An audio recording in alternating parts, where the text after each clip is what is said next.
Hello दोस्तों, मैं doctor Harkesh Maurya. आज हम फंगल की कंप्लीट मैकेनिज्म जानेंगे।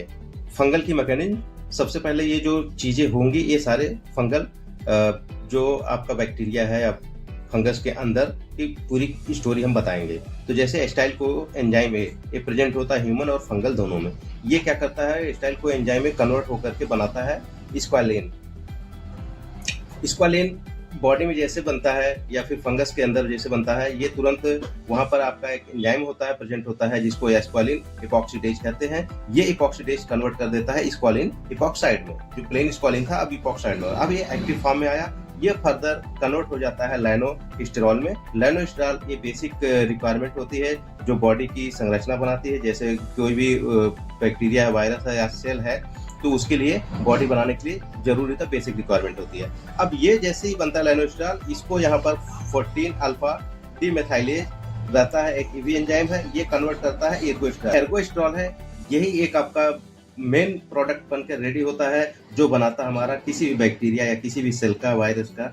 तो ये बनता है, स्ट्रक्चर बनाता है जिसको बोलते हैं हम सेल वॉल। सेल वॉल के लिए रिस्पॉन्सिबल होता है एर्गोस्टेरॉल। अब एर्गोस्टेरॉल के बनने से अब जो सेल वॉल बन गया, सेल वॉल बन गया, तो सेल वॉल की संरचना है कि फंगल सेल वॉल मेम्ब्रेन ये होती है, ये माइटोकॉन्ड्रिया है, ये न्यूक्लियस होता है जिसमें आपका आरएनए डीएनए होता है, बाकी ये आपका जो है माइक्रोट्यूब्यूल्स है सारे, गोल्जी बॉडी, गोल्जी बॉडी जितने जैसे सेल में होता है ह्यूमन, उसी में ये भी प्रेजेंट होता है। तो ये एक तरह से बन गया एर्गोस्टेरॉल के प्रेजेंस में जो फंगल सेल वॉल या फंगल सेल मेम्ब्रेन बन गया। अब फंगल सेल में बन गया तो मतलब यहाँ से आपका एक प्रोसेस हुआ, धीरे धीरे करके आकर के एक फंगस बन गया। अब हमें क्या है, इस फंगस को ट्रीट करना है। तो इसी फंगस को, इसी प्रोसेस को, इसी रास्ते को हमें कहीं ना कहीं हमें ब्रेक करना है, ताकि ये जो है सेल वॉल ना बनने पाए, या जो इसके अंदर बनता है आरएनए डीएनए जो सीक्वेंस बना करके प्रोटीन बनाता है, वो प्रोटीन गलत बने, ताकि जो है बैक्टीरिया सर्वाइव ना कर सकते। अब हम आपको देखते हैं कि मैकेनिज्म कहाँ कहाँ पे मेडिसिन काम करती है।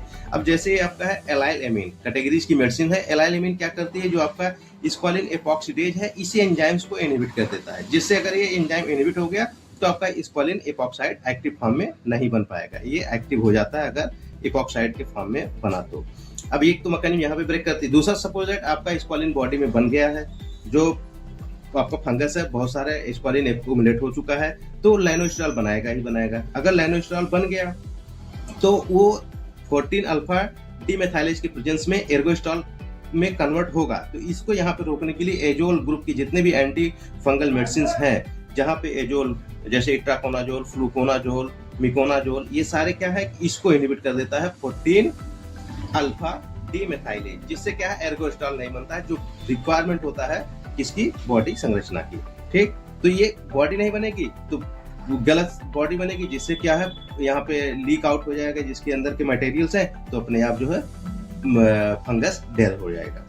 दूसरा है, अगर एर्गोस्टेरॉल भी बन चुकी है तो उसको ब्रेक करने के लिए एर्गोस्टेरॉल को खत्म करता है या ब्रेक करता है आपका एम्फोटेरिसिन नियास्टेटिन। ये क्या करता है, एर्गोस्टेरॉल को कमजोर, वीक बना देता है। तो जैसे सपोज ये बॉडी है, अगर ये यहाँ से बॉडी वीक बन गई, वीक बनी, तो ये जितने मटेरियल इसके अंदर के हैं ये सब लीक आउट हो जाएंगे, बाहर आ गए मटेरियल, तो ये अपने आप बैक्टीरिया जो फंगस है ये खत्म हो जाएगा। तो यहाँ पे दो मेडिसिन काम करती है। अब सपोज दैट ये बन गया है मेडिसिन, मेन मैकेनिज्म है यहाँ पे सारी जो मैक्सिमम मेडिसिन है। अगर ये सपोज दैट फंगस बहुत टफ हो गया है, नहीं जा रहा है, तो अब हम इस पे काम करते हैं। जैसे फ्लूसाइटोसिन है, 5-फ्लोरोयूरेसिल, ये क्या करता है, डीएनए आरएनए के रिप्लिकेशन में रिस्पॉन्सिबल होता है, जिससे क्या है कि अगर 5-फ्लोरोयूरेसिल काम करता है, 5-फ्लोरोयूरेसिल बनाता है, जो फॉल्टी डीएनए बनता है, जिससे गलत प्रोटीन बनती है, फिर ये बैक्टीरिया या फंगस है तो ये खत्म हो जाता है, डेवलप नहीं हो पाता फुल्ली।